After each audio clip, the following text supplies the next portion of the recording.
Azerbaycanım benim, yoktur dayın benzeri.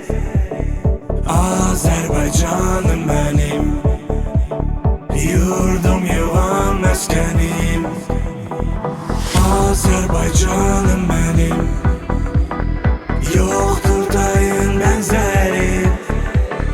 Azerbaycanım benim, yurdum yuvam meskenim.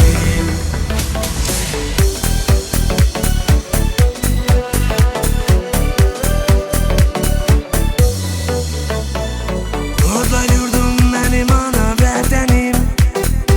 Güzellikte yoktur dayın benzerin. Yiğitlerim belin kırdı düşmenin.